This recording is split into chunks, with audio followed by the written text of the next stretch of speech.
हम लोग कौन हैं, कहाँ हैं, क्या कर रहे हैं, क्या मिलेगा, इस पर विचार करते हैं कि नहीं? अपने को समझें, मैं कौन हूँ, ये सबसे बड़ा विषय है समझने का। सबसे बड़ा मुद्दा है समझने का, मैं कौन हूँ और मैं कहाँ हूँ, मैं क्या कर रहा हूँ, क्या मुझे मिलेगा। आदमी जन्म लेता है, मनुष्य का बच्चा अबोध, बोल डोल नहीं पाता है, उसका बच्चा तो तुरंत ही कूदने लगता है। आदमी का बच्चा बहुत असहाय है, लेकिन धीरे धीरे वो इतना बलवान होता है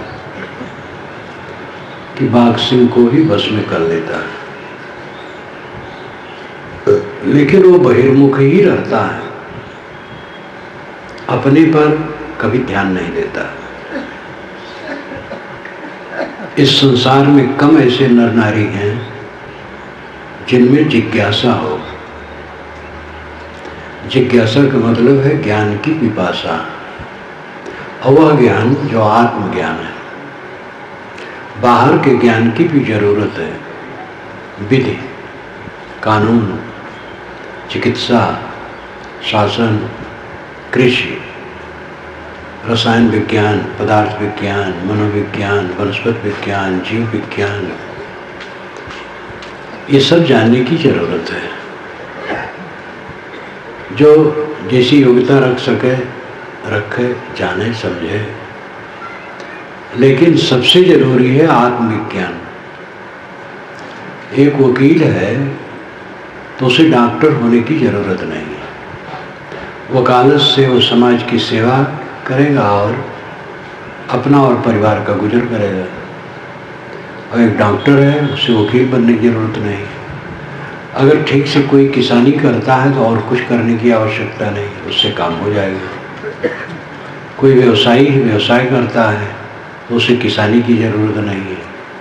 शिल्पी है, कलाकार है, राजनेता है, अपना विषय है, अपना अपना विषय करें, विषय का काम करें और समाज की सेवा करें, गुजर बसर होता रहेगा।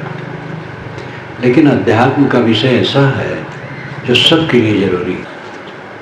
चाहे राजनेता हो, चाहे व्यापारी हो, चाहे अध्यापक हो, चाहे वकील हो, चाहे कोई भी हो, सबको सुख शांति चाहिए। और उसके लिए अपनी पहचान, अपने को पहचानना। साहिब ने कहा, बंदे कर ले आप निबेरा, आप जियत लखो आप ठौर कर मोए कहाँ घर तेरा।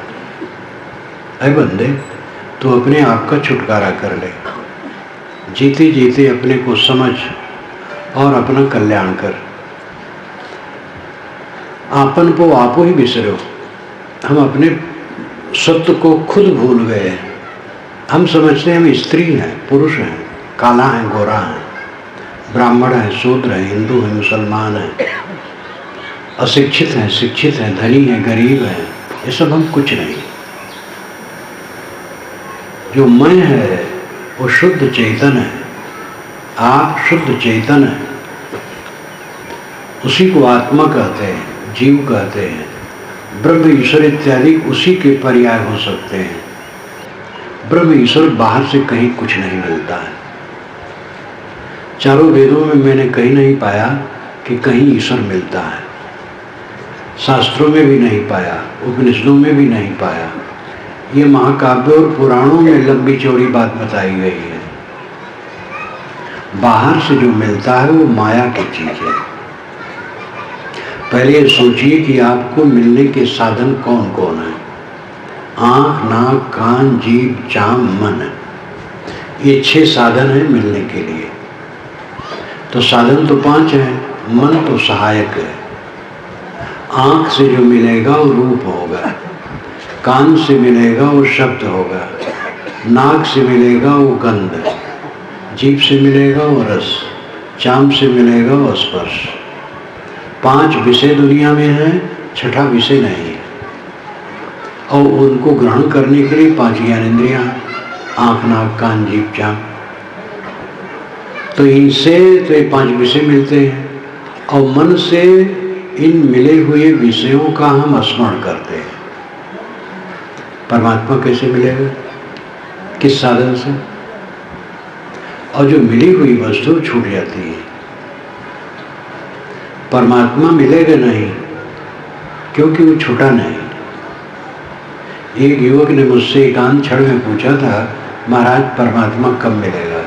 तो मैंने उससे पूछा था कि परमात्मा के बिछुड़ने की तारीख तुम बताओ तो मिलने की तारीख मैं बताऊं। तो कुछ नहीं बता पाया।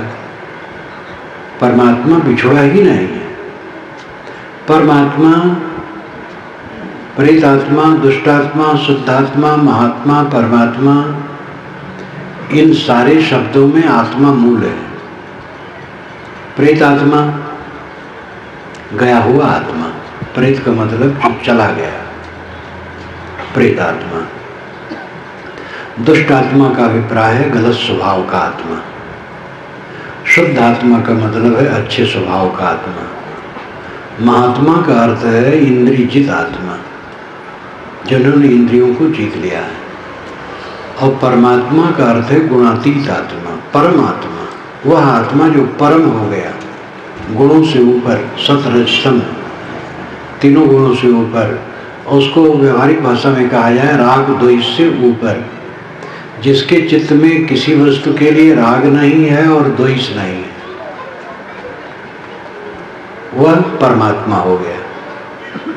आत्मा क्षेत्रज्ञ संयुक्ता प्राकृत तैरेव तो विनिर्मुक्ता है, परमात्मित उदाहरता है। ये महाभारत का श्लोक है। आत्मा क्षेत्रज्ञ इत्युक्तः, आत्मा क्षेत्रज्ञ है। क्षेत्र कहते खेत को, शरीर खेत है और इसका ज्ञाता आत्मा है, इसलिए वो क्षेत्रज्ञ कहलाता है। आत्मा क्षेत्रज्ञ इत्युक्तः, ऐसा कहा जाता है क्योंकि संयुक्ता प्राकृत रूढ़, वह प्रकृति के गुणों से संयुक्त है। तैरे तो विनिर्मुक्त है, और उनसे जब मुक्त हो गया विषयों से, परमात्मित उदाहरता, उसको परमात्मा कहते हैं। ये महाभारत की बात है। महाभारत में आपको ये तो कुछ दिन के बाद आपके सामने आ जाएगा, उसमें सांख्य, योग, प्रज्ञा, दर्शन, अन्वीक्षिकी, इन 4 नामों से पारक सिद्धांत की बात बहुत है। पारक सिद्धांत सदगुरु कबीर ने दिया, लेकिन वो पारक नया नहीं है, सदा से। वैदिक भाषा में यहाँ यास्क मुनि ने वेदों पर निरुक्त लिखा है आज से 2800 वर्ष पूर्व। उसमें ऐसा भाष्य दिया है कि बिल्कुल हमारे सिद्धांत के अनुसार है। यास्क मुनि ने कहा है कि इस वेद के इस मंत्र का अर्थ कर्मकांडियों के ख्याल से यह है, और ऐतिहासिकों की दृष्टि से ये अर्थ है, अमुक की दृष्टि से ये अर्थ है, लेकिन आत्मवादियों के दृष्टि से यह अर्थ है। तो जो आत्मवादियों का अर्थ उन्होंने दिया है, बिल्कुल हम लोगों जैसा दिया है। तो आप महाभारत में देखेंगे कि सांख्य, योग, अन्वीक्षिकी और प्रज्ञा, इन 4 नामों से बिल्कुल निर्णय की बात पारक सिद्धांत जैसी कही गई है। क्योंकि मेरा अपना अस्तित्व और मेरा अपना बंधन, और बंधनों से दुख, और दुख से छूटने का उपाय, ये सब समझ रहा है। और इसको जो ठीक से समझे वही पारक, जो उलझ गए वो बेपारक हो गए।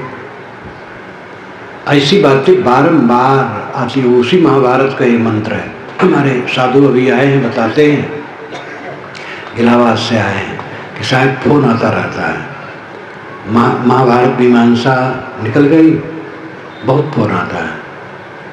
हमके मैं पहले से अंदाजता हूँ कि उसकी मांग खूब होनी चाहिए, कुछ महीने में आपके सामने आ जाएगी। महाभारत ग्रंथ में ये महिमा लिखी गई है कि जो महाभारत में नहीं है वो कहीं नहीं है, और जो महाभारत में है वही सब जगह है। ये झूठ नहीं है, सचमुच में है ऐसा। महाभारत जैसा महाकाव्य और बहुत संदर्भी ग्रंथ है और ज्ञान का ग्रंथ है, इस दुनिया में दूसरा नहीं है। सब कुछ उसमें। कबीर साहब का तो विचार पारक सिद्धांत निर्णय का है, लेकिन उसमें राजनीति, कूटनीति, छल छद्म इसी भी है। और हमारे पारक सिद्धांत का नाम लिए बिना ऐसा सिद्धांत भी है, व्यवहार भी है, परमार्थ सब कुछ है। कबीर साहब का निर्णय तो ऐसा है कि पूरा ग्रंथ निर्णय है, और उसमें निर्णय भी है, गैर निर्णय भी है, भावुकता की बात भी है, विवेक की बात भी है। तो सचमुच में वो एक अद्भुत ग्रंथ है। और उसी में पारक सिद्धांत जैसा निर्णय है।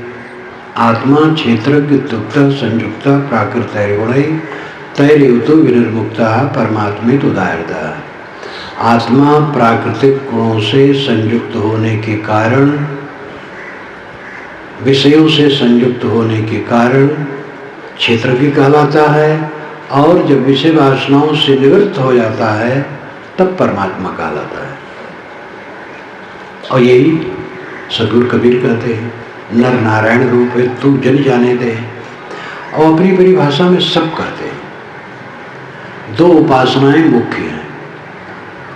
उपासना के भेद तो बहुत हैं, लेकिन हम दो वर्ग में बांटे तो उसमें खास रूप में आ जाता है, एक विश्वासवाद और एक विवेकवाद। ध्यान दीजिएगा, विश्वासवाद और विवेकवाद।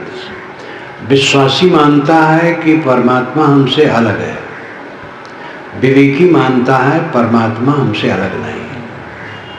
और ये दोनों धाराएं सदा से रही। परमात्मा हमसे अलग है, आनंद स्वरूप है, मेरे में आनंद नहीं। परमात्मा मिलेगा तब आनंद होगा। मैं उत्तर प्रदेश में था, कई वर्ष की पूर्व की घटना है। ठंडी का समय था। मेरा कार्यक्रम दिल्ली से बिहार तक में ठंडी के समय रहता है, और पिछले हिस्से में इधर आता हूँ। एक स्कूल में मेरा निवास था। एक वैष्णव बुजुर्ग संतो विद्वान, जो कि मुझे अनुमान हुआ कि अयोध्या से दीक्षित हैं और शायद अपने घर पर रहते हों, और खोजते खोजते हमें घूम रहे थे। कई जगह संतों की जगह रही, मैं उनको देखा भी कि उधर जा रहे हैं उधर जा रहे हैं, लेकिन मैं नहीं जानूं तो कैसे बुलाऊं। चारों तरफ से खोज खाज करके मेरे पास आ गए। ठंडी का समय था, मैं बरामदे में घूम रहा था। आपस में दंड प्रणाम हुआ। कहे महाराज, आपके साधु ऐसे भी हैं जो कहते हैं कि हम ही सब कुछ हैं और कोई नहीं है। तो मैंने कहा महाराज, इसमें उन्हीं का दोष नहीं है। ये तो श्रुतियों में पहले कहा गया, अहम ब्रह्मास्मि, मैं ब्रह्म हूं। विद्वान थे वो, कि हाँ महाराज ये तो है, लेकिन शकर अलग है, मैं अलग हूं। तब शकर खाने में आनंद है, मैं ही शकर हूं तो क्या आनंद है। मैंने कहा आपका तर्क अपने ढंग से है, लेकिन उनका तर्क है कि अगर मैं आनंद स्वरूप नहीं हूं तो मेरे में आनंद कभी नहीं आएगा। ईश्वर आनंद देगा, वो अलग हो जाएगा, फिर वैसे रह जाऊंगा, मेरी हुई चीज छूट जाती है। तो मुस्कुराने लगी। मैंने कहा महाराज देखिए, ये दो धाराएं सदा से हैं, विश्वासवाद और विवेकवाद। विश्वासवाद कहता है कि परमात्मा हमसे अलग है, विवेकवाद कहता है आत्मा परमात्मा है। अब जिसको जो रुचि वैसा रास्ता अपनाए। खड़े खड़े ही बात हुई। उस समय मैं घूम रहा था, लेकिन वो बड़े सुलझे लगे। अब बोध नहीं है, समझ नहीं है, भटकाव है। तो उनका तर्क और उनकी शिकायत बुरी नहीं थी। खड़े खड़े बात हुई, उनको काफ़ी संतोष हुआ। जब सत्संग में आए तो बैठे रहे, पूरा सुने। हमारे सामने तीन विषय है, प्रत्यक्ष, परोक्ष और अपरोक्ष, इस पर ध्यान दीजिए। प्रत्यक्ष 5 विषय और संसार है, ये जो हम देख रहे हैं सब प्रत्यक्ष है। घर द्वार परिवार सारा संसार प्रत्यक्ष है। और परोक्ष देवी देवता ईश्वर ब्रह्म स्वर्ग नरक है, परोक्ष। और अपरोक्ष आत्मा है। प्रत्यक्ष 5 इंद्रियों का विषय है और इसी में सब डूबे हैं और इसी में सब दुखी हैं। उनको ज्ञान नहीं है कि ये देह और मन से मेरा अस्तित्व अलग है। वासना व संदेह धारण किए हैं और देह में रह करके इंद्रियों के विषयों द्वारा हम ग्रसित हैं, अपने का बोध नहीं है और भटक रहे हैं, दुख भोग रहे हैं। और इसी में गलत कर्म करके उनके कांटों में उलझे हैं। जो हम कर्म करेंगे वो कहीं जाएगा नहीं, कर्म अपने को खटकेगा। अगर अच्छा किए हैं तो सुख पाएंगे, बुरा करेंगे तो दुख पाएंगे। किसी दिन आप किसी की चीज छीन लें, किसी को कट कह दें, किसी का हक मार लें, कोई दुर्व्यवहार कर दे, तो उसके पश्चात आपको बारंबार तकलीफ होगी कि मैंने गलत किया। चैन नहीं रहेगा। जितनी मात्रा में दोष रहेगा उतनी मात्रा में बेचैनी रहेगी। और किसी दिन आप किसी भूखे को भोजन दिए हैं, किसी का सत्कार किए हैं, प्रेम से बातें किए हैं, सेवा कर दिए हैं, उसका आनंद आपके चित्त में गुदगुदी देता रहेगा। ये प्रत्यक्ष हर इंसान समझ सकता है। सारा संसार प्रत्यक्ष में डूबा है। लगता है शरीर मेरा है, पत्नी बच्चे मेरे हैं, पति मेरा है, घर द्वार मेरा है, ये समाज मेरा है। महात्मा लोग भी जिनको विवेक नहीं है वो अपना मठ मंदिर से शाखा सब अपना माने बैठे हैं। ये अपना है केवल व्यवहारिक, अपना नहीं है। जहाँ से अचानक छुट करके सब समय के लिए अलग हो जाना अपना कहाँ है। लेकिन ये दृष्टि बहुत कम लोगों को। सारा संसार प्रत्यक्ष में डूबा है। कुछ जीव ऐसे हैं जो इससे उब जाते हैं और लगता है झूठा है, ये रहेगा नहीं, तो वे परोक्ष में अटकते हैं।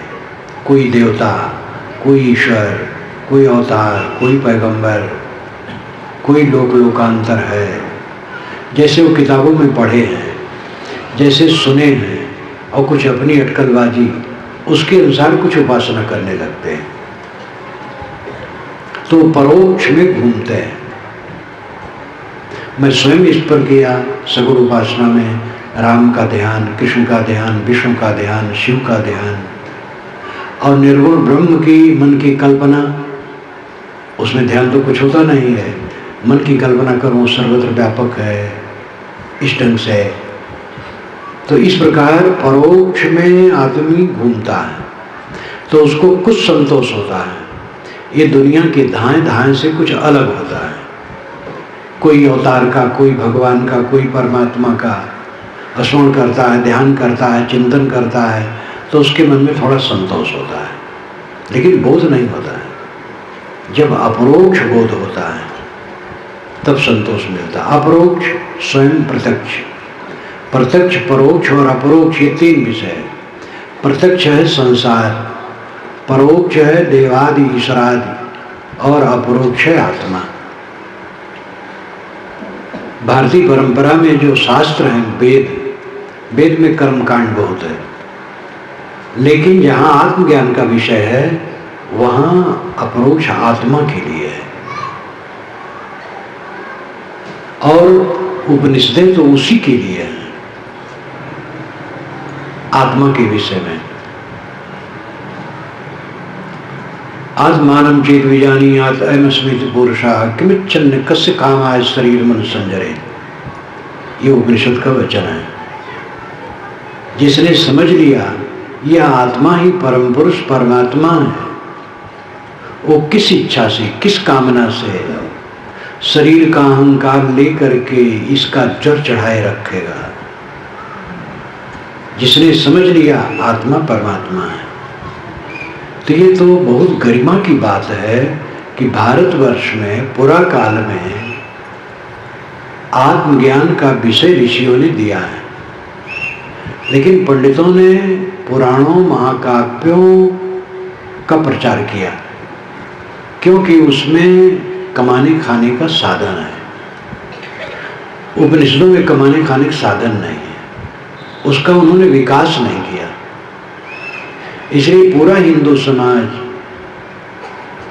देवी देवताओं में डूबा है, और सारे देवी देवता आपके मन के कल्पित हैं।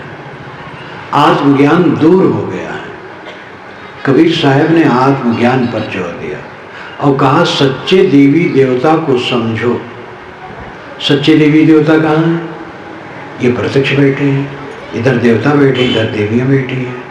गोस्वामी जी भी घूम करके तो कहते हैं सिया राम में सब जग जानी। कितना भी कोई परमात्मा परमात्मा करे, लेकिन आत्मा छोड़ करके परमात्मा की व्याख्या वो क्या करेगा? इस शरीर में आत्मा परमात्मा दोनों है, लोग कहते हैं। तो कितना प्रतिशत परमात्मा है और कितना प्रतिशत आत्मा है, क्या व्याख्या करेंगे? अनुभव तो एक ही का हो रहा है। इस शरीर में जानने वाला एक ही साक्षी है। अगर परमात्मा साक्षी है तो जीव नहीं है, परमात्मा है। तो शब्द हुआ, कोई जीव का कोई परमात्मा का, बात एक है। सबके अंदर में साक्षी तो एक ही बैठा है, देखने वाला, जानने वाला, समझने वाला, करने वाला और उनके परिणामों का अनुभव करने वाला। दो कहाँ है? शरीर में मैं के रूप में सबके अंदर में आत्मा बैठा है और वही परमात्मा है। परमात्मा खोजने का विषय नहीं। अपने को समझो, और अपने को समझो और ये समझो कि हम कांटा कहाँ बोते हैं अपने लिए। जितनी खुराफात करते हैं अपने लिए कांटा बोते हैं, साथियों से बेमनस करते हैं, कलह करते हैं, देवरान जठान में बैठता नहीं, सास और बहू तनावग्रस्त है, पिता पुत्र में बातचीत नहीं होती है खुल करके, भाई भाई मीठ नहीं बोल पाते हैं। ये सब अपने लिए कांटा बोना है। दूसरे का हक मारते हैं, चोरी करते हैं, बेईमानी करते हैं, बदमाशी करते हैं। ये अपने को पीड़ा देगी। हम कांटा बोते हैं। जितना हम विषय आसक्त होंगे उतने अशांत होंगे। गृहस्थी का मतलब ये नहीं है कि विषय वासना में डूबे रहो। कल थोड़ी इस पर चर्चा हुई थी। विरक्त होकर के तो कोई बिरला रहेगा। बाकी लोग गृहस्थी में इसीलिए आते हैं कि वो विरक्त नहीं हो सकते हैं। दैहिक संस्कार, काम वासना, नर नारी के मिलन की कामना, इसलिए विवाह करना उचित है। विवाह कर लिए और वो अनुभव कर लिए तो समझ में आ जाना चाहिए कि क्या मिला उसमें। तृष्णा, शोक, मोह, प्रवृत्ति, परेशानी और क्या मिला, तो दिमाग ठंडा हो जाना चाहिए। अब जो जिम्मेदारी है उसकी सेवा करो और अपने को अनासक्त बनाओ। मैंने कल कहा था, इसलिए हमारे ऋषियों ने कहा था कि वानप्रस्थी हो जाओ 50 वर्ष की उम्र जब आ जाए तो। जवानी का जोश, विवाह की, अच्छा किए। न विवाह करते तो समाज में विकार पैदा करते, विवाह किए तो एक मर्यादा में रहे। अब अनुभव हो गया, अब 50 वर्ष की उम्र में साधना में लग जाओ। और वैवाहिक काल में भी, वैवाहिक जीवन में भी सेवा, भक्ति, अध्ययन, मनन, चिंतन सब ऋषियों ने बताया। विवाह कर लो तो खाली विषय वासना में डूबे रहो, ऐसा नहीं बताया। पूरा जीवन धार्मिक, पद पत्नी दोनों धर्म के काम करें, अध्ययन करें, ध्यान करें, चिंतन करें, अतिथि सत्कार करें, सत्संग करें, संस्कार मजबूत करें ज्ञान का। और जब 50 वर्ष की उम्र हो जाए तब साधना में लग जाए। इसलिए गृहस्थी को ये मान लेना कि विषय वासना का घर है, बहुत बड़ी भूल है।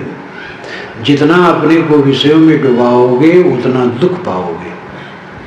विषयों से अपने आप को ऊपर उठाओ, आसक्ति से अपने आप को ऊपर उठाओ। अनासक्ति ही जीवन का परम सुख है। दुर्बलता क्या है? आसक्ति। तंबाकू में आसक्ति है। अब तंबाकू के बिना रह नहीं पाते हैं। अच्छे आदमी हैं, समझदार हैं, विवेकी हैं, लेकिन तंबाकू की आदत हो गई तो तंबाकू के बिना नहीं रह पाते हैं। दुर्बलता हमारी कहाँ है? आसक्ति। दूसरा आदमी है, उतना विवेकी नहीं है, लेकिन तंबाकू की आदत नहीं है तो उसे कोई तकलीफ नहीं है। हमारी आसक्ति ही दुर्बलता है। गोस्वामी जी ने कहा, बात विरत बिन ब्रह्म विचारो, वैराग के बिना ब्रह्म विचार निरर्थक है। बड़ा ज्ञान है और वैराग नहीं तो क्या काम। वैराग एक भड़काऊ शब्द है। वैराग से अर्थ ही आ जाता है घर छोड़ लिया जाए और सन्यासी का कपड़ा पहन लिया जाए, साधुओं में रहे। ये बाह्य रूप है। वैराग मन की स्थिति है। वैराग है मन की अनासक्ति। जो घर छोड़ लिए हैं, विरक्त वेश पहन लिए हैं, उनको वैराग करना चाहिए।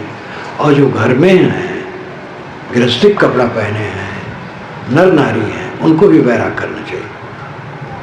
उनके मन में भी अनासक्ति होना चाहिए। परिवार को पोषो और उनसे अनासक्त रहो। बच्चों को शुद्ध प्रेम दो, मोह न करो। जिस संसार से हमें अचानक उठ के चल देना है, वहाँ मोह करने मतलब क्या है? अपने को तकलीफ देना। और ये मोह की फांसी में ही अनर्थ होता है। जहाँ जहाँ हम मोहग्रस्त होते वहीं वहीं हम दुराचार करने लग जाते हैं। आसक्त न रहे तो दुराचार हमारे जीवन से नहीं होगा। जहाँ आसक्त होंगे वहीं गलत करेंगे और वहीं फिर हमारे लिए कांटा बनेगा। भिन्न संप्रदायों के अनुसार पूजा पद्धतियाँ, नाम जप, मंत्र जप अलग अलग होते हैं, लेकिन जो साधना का सार स्वरूप है उसमें विभेद नहीं होता है। वो है अनासक्ति। गीता को आप पढ़िए, बारंबार गीता में क्या है? अनासक्ति, अनासक्ति, अनासक्ति। मानस में भी गोस्वामी जी ने जहाँ इस विषय को लिया है, अनासक्ति ही पर जोर दिया है। कुरान उठाओ, बाइबिल उठाओ, कहीं भी हो, अनासक्ति के बिना तो कोई उपासना सफल नहीं होगी। आसक्ति कांटा है, आसक्ति पीड़ा है और उसी से सारे उपद्रव पैदा होते हैं। जीवन की सफलता है अनासक्त होकर के जीना। जो अनासक्त होकर के कर्म करेगा वो दुखी नहीं रहेगा, जो आसक्त होकर के करेगा वो दुखी रहेगा। ये कारण कार्य की व्यवस्था है। लोग कहते हैं धर्म केवल विश्वास है। धर्म केवल विश्वास नहीं है, धर्म विज्ञान है। लेकिन असली धर्म को समझा जाए तब। हम तो हिंदू धर्म कहते हैं, इस्लाम धर्म कहते हैं, जैन बौद्ध धर्म कहते हैं। ये धर्म नहीं है, संप्रदाय है, समाज, परिपाटियाँ हैं। धर्म में तो ऐसी उलझुल की बातें हैं धर्म के नाम पर कि जो बिल्कुल नुकसानदेह हैं। धर्म की किताबों में ऐसा भी लिखा है कि अमुक देवता को खुश करने के लिए अमुक प्राणी को काटना चाहिए। ये धर्म कहाँ है? ऐसे धर्म की किताब पर विश्वास कैसे किया जाए? संसार में ऐसे ऐसे त्योहार होते हैं, एक दिन के त्योहार में करोड़ों जानवर दुनिया भर में काट दिए जाते हैं। क्यों? परमात्मा को खुश करने के लिए। क्या परमात्मा निर्दय है? देवताओं को खुश करने के लिए तो भारत में भी हिंदुओं द्वारा भी काटे जाते हैं अभी भी। क्या समझ है? तो धर्म के नाम पर जो कुछ भी हो सब सच नहीं है और सब झूठ नहीं है। निर्भीक विवेकी होना पड़ेगा। जिसमें हिंसा है, एकांगीपन है, वो गलत है। जो सार्वभौमिक है और दयापूर्ण है वही सच्ची हिंसा है, सच्चा धर्म है। इसलिए मजहब तो बनते बिगड़ते रहते हैं। किसी महापुरुष को अवतार मान लेना, पैगंबर मान लेना, अति मान लेना, चमत्कारी मान लेना, सर्वे सर्वा मान लेना, ये विश्वास है और यह अंधविश्वास है। लेकिन बुरा करेंगे बुरा मिलेगा, अच्छा करेंगे अच्छा मिलेगा, ये केवल विश्वास नहीं है, ये सच्चाई है। और यही सच्चा धर्म है। हमें चाहिए कि हम अपने आप के विषय में अनुसंधान करें। भारतीय परंपरा के मूल स्रोत में जो दर्शन उदय हुए हैं वो आत्मा को लेकर के हुए हैं। मैं कौन हूँ, इसी पर चिंतन मनन हुआ है, जो दर्शन का विषय है। 6 दर्शन आप देखिए, हिंदू धर्म के दर्शन आत्मा पर विश्लेषण करते हैं। उपनिषदें आत्मा पर विश्लेषण करती हैं। पुराणों में आत्मा से हट करके भावुकता में बहुत कहा गया है, लेकिन वो सार बातें पुराणों में भी जगह जगह है। आत्मयोग व्याप्तनो गोप्ता निर्विद्येत यदाखिलात् अप्रमत्त इदम पश्येत ग्रस्तम काला हीना जगत, ये श्रीमद् भागवत पुराण में आता है। आत्मयोग व्याप्तनो गोप्ता, आत्मा ही आत्मा का रक्षक है।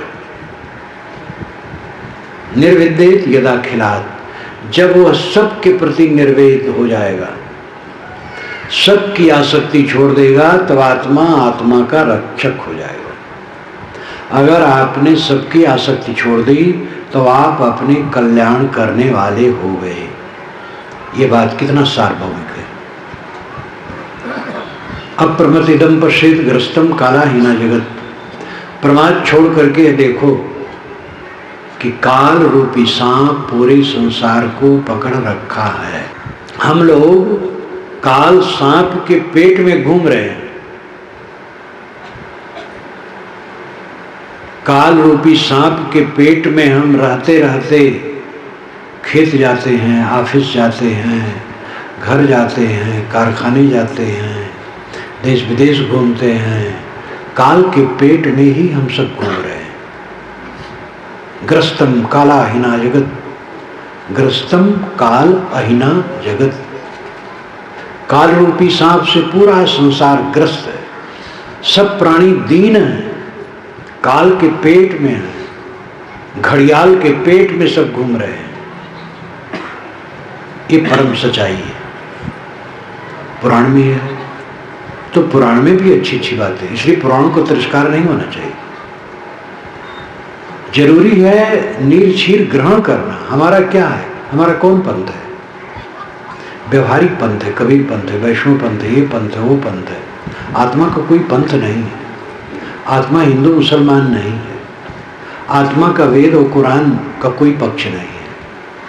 आत्मा भारतीय और अभारती नहीं है। आत्मा तो निर्मल है, असंग है, निर्विकार है, चिन्ह रहित है, निर्गुण है। निर्गुण का मतलब विश्व प्रपंच से रहित, तीनों गुणों से अतीत, वो आपका स्वरूप है। तो पक्ष किसका? न कबीर पंथ का पक्ष, न वैष्णव का पक्ष, न मुसलमान का पक्ष, न ईसाई का पक्ष, किसी पक्ष नहीं। संप्रदाय सब घरोदे हैं। सत्य घरोदों से ऊपर है। आत्मा किसी मिट्टी है। मिट्टी कभी बनती है कि वैष्णव है? आग, हवा, पानी, चांद, सितारे, आकाश, जितने भी मौलिक द्रव्य हैं अथवा उनसे निर्मित पदार्थ हैं, वो किस मत के हैं? आत्मा किस मत का है? इसलिए मत मतांतर का अहंकार छोड़ करके सत्य का शोधन होना चाहिए। मैं कौन हूं, कहां हूं, क्या कर रहा हूं, फल क्या है, इस पर सोचो। मैं शुद्ध चेतन हूं। स्त्री और पुरुष का देह है, आत्मा स्त्री पुरुष नहीं है। हंस न नारी पुरुष है, यह सब काल को फल। हंस चेतन आत्मा स्त्री पुरुष नहीं है। हम काले गोरे नहीं, हिंदू मुसलमान नहीं, ईसाई यहूदी नहीं, धनी गरीब नहीं है, और शिक्षित अशिक्षित नहीं है। ये तो दैहिक भाव सब है। आत्मा शुद्ध बुद्ध है। आत्मा में कोई क्लेश नहीं, कोई पीड़ा नहीं, कोई संताप नहीं है। आप ये विश्वास करें कि आप में थोड़ा भी संताप नहीं है, थोड़ा भी दुख नहीं है। दुखी क्यों हैं? क्या कर रहे हैं? दुख वाला काम कर रहे हैं, मोह कर रहे हैं, बैर कर रहे हैं, कलह कर रहे हैं, इंद्रियों को उत्तेजित कर रहे हैं, मन को उत्तेजित कर रहे हैं। सुबह से शाम तक खुराफात खुराफात खुराफात। और जो नहीं करना चाहिए वो भी कर रहे हैं। नशा का सेवन, जितने नशा के सेवन करने वाले हैं उनमें से जब मैं समय समय से पूछा तो उन्होंने कहा कि हाँ गलत है। एक समय था, आज से 25-30 वर्ष पूर्व, नशेड़ियों से मैं पूछता रहता था, अब नहीं पूछता, बहुत दिन हो गए नहीं पूछता। तो सब महसूस करें नहीं महाराज गलत है, और सच यही है कि गलत है नशा का सेवन। और वो भी करते हैं, पढ़े लिखे लोग करते हैं, सिगरेट पीते हैं, शराब पीते हैं, बुद्धि भ्रष्ट करते हैं। कोई किसी से कहे पत्थर ले आओ मेरा सर फोड़ दो, मैं तुम्हें 100 रुपये दूंगा, तो आप उसे क्या कहेंगे? पागल। नशा सेवन करने वाले सब पागल हैं। पैसा देते हैं और पैसा दे करके नशा खरीद करके खाते पीते हैं और अपना सर फोड़ते हैं और बनते हैं समझदार। कैसे समझदार है? हम करते क्या हैं और कहाँ हैं? क्या गुरु हमारा स्थान है? इसी गुरु से बहुत लोग उठ गए, उनका घर कहाँ रहा? किसका कहाँ क्या है? जितना भी ये दृश्य दिखाई देता है सब रेत है, रेत, मिट्टी, सब मिट्टी। हम लोगों का शरीर मिट्टी, सामियाना मिट्टी, ये चटाइयाँ बिछी मिट्टी, सब मिट्टी है और मिट्टी होकर के रह जाएगा। ये दृष्टि अपनाओ, वास्तविकता को समझो। हम सच्चाई जितना समझते जाएंगे हमारे मन का मोह मिटता जाएगा। मोह मिट जाएगा तो हम व्यवहार नहीं कर पाएंगे, भ्रम है। बड़े बड़े संत जिनका पूरा मोह मिट गया, जीवन भर वे समाज की सेवा में लगे रहे, चाहे बुद्ध हो, चाहे महावीर हो, चाहे कबीर हो, चाहे तुलसी हो, चाहे नानक हो, चाहे जिनका नाम ले लो, ईसा हो, मोहम्मद हो, कोई भी हो। जिन महापुरुषों ने उस चीज को समझा, मोह छोड़े, वो जीवन भर समाज की सेवा करते रहे। कबीर साहब 119 वर्ष 7 महीने 26 दिन रहे देह में और सब समय वो अलग जगाते रहे, समाज की सेवा में लगे रहे। अंतिम में वे काशी में इस अंधविश्वास को तोड़ने के लिए घोषणा किए कि काशी में जो मरता है वो चाहे जैसे हो पापी से पापी मुक्त हो जाएगा, और मगहर में जो मरता है वो गधा होता है। ये हल्ला आज भी है। तो काशी में साहब ने घोषणा की, उस समय 119 वर्ष से ऊपर रहे हुए। अब आप समझ सकते हैं 70-80 वर्ष में आदमी कितना ढीला हो जाता है, और इस उम्र में वह काशी से मगहर चलने के लिए प्रतिज्ञा कर लिए, और काशी भर में हल्ला हो गया क्योंकि साहब प्रसिद्ध थे। उन्होंने कहा कि मैं काशी छोड़ के मगहर में मरने जाता हूँ, मुझे कोई गधा बनावे देखता हूँ। तो पंडितों का एक समाज उनके पास आया, और वो पंडित थे मैथिली, मिथिला के। बिहार का उत्तरी क्षेत्र मिथिला है। मिथिला भी मेरे कार्यक्रम समय से होते हैं। मिथिला में बड़े बड़े विद्वान हुए हैं, आज भी मिथिला में विद्वान हैं। न्याय दर्शन का उदय मिथिला ही में हुआ है। मिथिला के पंडितों के लिए काशी में एक व्यंग्यात्मक कहावत है आज भी, कि मिथिला में 2 पंडित ट्रेन पर बैठेंगे काशी चलने के लिए, और तर्क से सिद्ध करेंगे कि जमीन पर घड़ा रखा है। इसको सिद्ध करने के लिए दोनों शास्त्रार्थ करेंगे, और शास्त्रार्थ करते करते जब काशी स्टेशन पर उतरेंगे तब सिद्ध कर देंगे कि घड़ा जमीन पर रखा है। एक विनोद है, मतलब है कि सूत्रों से सिद्ध करते हैं कि जमीन पर घड़ा रखा है। इतने तर्कशील होते हैं। उन पंडितों का एक समाज कबीर साहब पास है। आज भी काशी में मैथिली पंडितों की अलग सभा है। कबीर साहब से शायद वो ज़्यादा जुड़े थे। उन्होंने कबीर साहब से कहा कि साहब आप बड़े भोले हैं, काशी में तो कोई भी जानवर मर जाए तो मुक्त हो जाता है, आप संत आदमी हैं, काशी छोड़ करके मगहर जाते हैं मरने, वहाँ आदमी मर के गधा होता है, ये आपका कौन विवेक है? तब साहब ने उनको समझाया, और समझाया उसी समय वो शब्द बोल दिए जो बीजक के शब्द प्रकरण का 103वां शब्द है। लोगा तुम ही मत के भोरा, जो पानी पानी मिल गयो त्यों धुर मिला कबीरा। जो मैथिल को सांचा व्यास तोहर मरण होए मगहर पास, मगहर मरे मरे नहीं पावे अंते मरे तो राम ले जावे। मगहर मरे सो गधा होए भल प्रतीत राम सो कोय, क्या काशी क्या मगहर उसर जो पे हृदय राम बसे मोरा।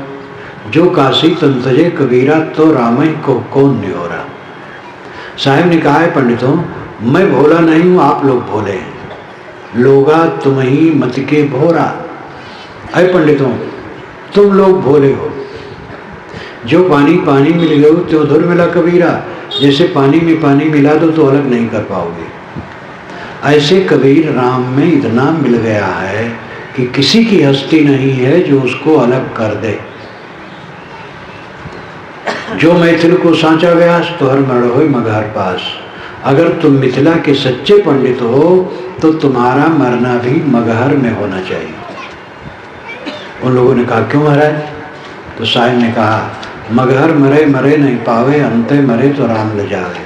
जो मगहर में मरेगा वो अमरता पाएगा, और मगहर छोड़ करके मरेगा वो राम को लज्जित करेगा। तो पंडितों ने कहा ठीक है महाराज, एक अंधविश्वास हमारा, दूसरा अंधविश्वास आपका। हमारा अंधविश्वास है कि काशी में मरने से मोक्ष होता है, आपका अंधविश्वास है कि मगहर में मरने से मोक्ष होता है। पंडित लोग समझे मैंने कबीर को पटक दिया। कबीर ने कहा पंडितों, मैं वो मगहर नहीं कहता हूं जो गोरखपुर के पास है। मगहर, मग रास्ता, हर ज्ञान। मगहर मरे मरे नहीं पाए पंडितों, तुम भी मगहर में मरो। मगहर ज्ञान मार्ग, और जो ज्ञान मार्ग में मरेगा वो अमृत पाएगा। जो देह में रहते रहते देह का अभिमान छोड़ करके आत्मलीन हो गया, उसको जीना मरना बराबर हो गया। वो अभी मुक्त है, देह रहे चाहे छूट जाए, एक समान। मगहर मरे मरे नहीं पावे, जो मगहर में मरेगा, मग हर ज्ञान मार्ग, मग नाम रास्ता, हर नाम ज्ञान। जो ज्ञान मार्ग में आत्मलीन होकर के मरेगा वो अमृत तो पाएगा। अवंते मरे तो राम ले जावे। जो ज्ञान मार्ग छोड़ करके काशी प्रयाग कहीं मरने मुक्ति कल्पना करेगा वो राम भजन को मानो लज्जित करता है। मगहर मरे सो गधा हो भल प्रतीत राम सो कोय। जो मगहर में मरेगा गधा हो जाएगा। पंडित जी, राम बड़ा है कि मगहर बड़ा है? पंडित जी आए थे कबीर को जीतने के लिए, कबीर से हार गए। उन्होंने कहा पंडितों, राम बड़ा है कि मगहर बड़ा है? जब राम में लीन है कोई तो मगहर क्या करेगा? क्या काशी क्या मगहर उसर जो पे हृदय राम बसे मोरा। अगर मेरे हृदय में राम की स्थित है तो मगहर और काशी अवसर जमीन कूड़े कचड़े की जगह घूर हो तो क्या फर्क पड़ता है। ज्ञानी जो सदैव कल्याण स्वरूप है, सारी ममता अहंता छोड़ करके आत्मलीन है, घूर पर शरीर छूट जाए, कचड़े में छूट जाए, ट्रेन बस हवाई जहाज किसी एक्सीडेंट में छूट जाए, फूल की सैया पर छूटे चाहे कचड़े में छूटे, वो तो सब समय फूल की सैया में है। जो आत्मलीन है, निर्मल है, शरीर छूटने का क्या महत्व, कहाँ छूट जाए। काम करना है वो काम कर लिया, अब शरीर छूटने न छूटने से कोई मतलब नहीं। क्या काशी क्या मगहर उसर जो पे हृदय राम बसे मोरा। जो काशी तन तजे कबीरा तो राम ही कौन न्योरा। अय पंडित, अगर मैं काशी में शरीर छोड़ करके मुक्त की कल्पना करूं तो राम भजन का कुछ महत्व नहीं। मैं दृढ़ हूं, मैं राम में लीन हूं, मेरा शरीर कहीं छूटे कोई परवाह नहीं। मैं मगहर में जाता हूँ, देखता हूँ मुझे कौन गधा बनाता है। ये कबीर का साहस, ये विवेक, ज्वलंत विवेक। जो आत्मदृष्टा है वो भटकता नहीं, जो केवल विश्वास में लटका है, आत्म विवेक नहीं, वो भटकता है। इसलिए अपने को पहचानो, आप कौन है, कहाँ है, क्या कर रहे हैं। आप जो आज तक मानते रहे वो नहीं है। केशव दामोदर और अनेक नाम से आप अपने को मानते रहे, बूढ़ा जवान काला गोरा स्त्री पुरुष, वो आप नहीं है। आप तो शुद्ध चेतन आत्मा, जहां आप हैं ये आ गए हैं। संसार कांतार, संसार विकट वन में आ गए हैं और यहाँ जितना परिचित है सब खो जाने वाला है आजकल में। एकदम स्विच ऑफ हुआ और सब गायब, आपके साथ कुछ रहने वाला नहीं।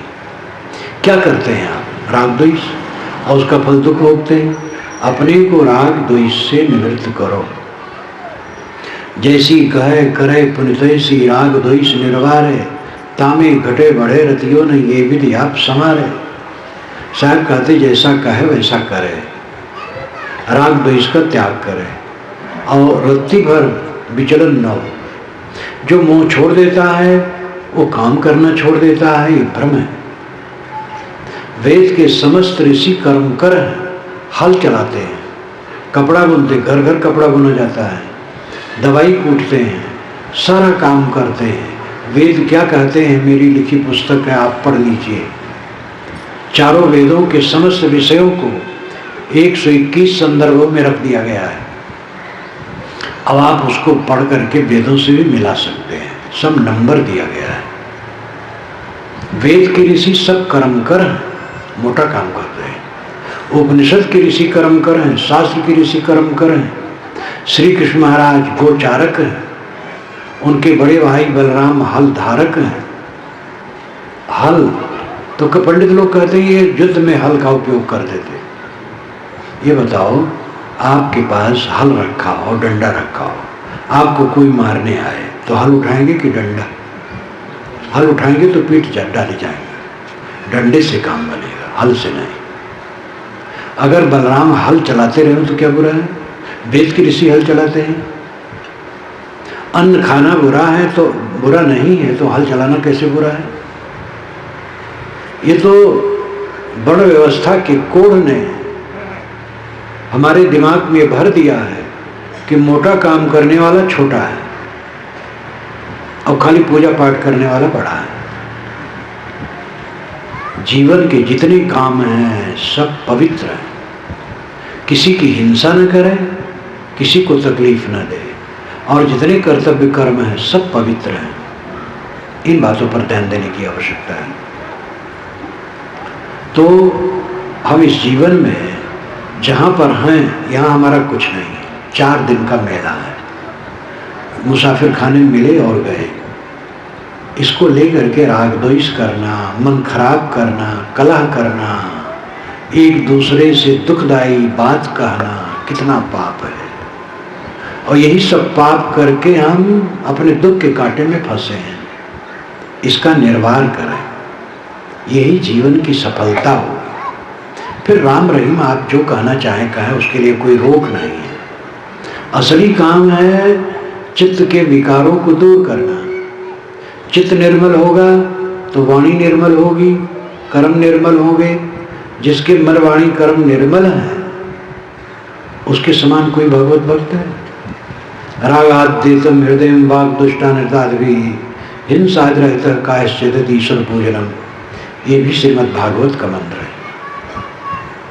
जिसके चित्त में राग द्वेष नहीं है, जिसकी वाणी में कटु असत्य नहीं है, जिसके शरीर में चोरी हत्या व्यभिचार नहीं है, वो ईश्वर का पूजने वाला है। यही ईश्वर पूजन है। सर्व में सर्व गॉड। मनुष्य की सेवा ईश्वर की सेवा है। भगवान की सेवा, भगवान की सेवा, देवता की सेवा 1000 बार कह डालो, लेकिन प्राणी की सेवा से हट करके भगवान की सेवा क्या होगी? इसलिए यथार्थ पर दृष्टि हमारी होनी चाहिए। अपने को पहचानें, अपने को संभालें। जहां हम बैठे हैं वहां हमारा एक तृण नहीं है, इस तथ्य को समझें। और व्यवहार अपना मान करके होता है। अपना घर परिवार मानना पड़ेगा, सेवा करना पड़ेगा, काम करना पड़ेगा, और दोनों के बीच में रहना पड़ेगा। अंतिम में एक साखी कह करके साहब की मैं पूर्ण करूँगा, है कहूँ तो है नहीं, नहीं कहा ना जाए, हाँ नाही के बीच में साहब रहा समय। ये शरीर, परिवार, धन दौलत और जो कुछ दृश्यमान है, अगर कहूँ है तो है नहीं, और नहीं कहूँ तो कैसे बनेगा?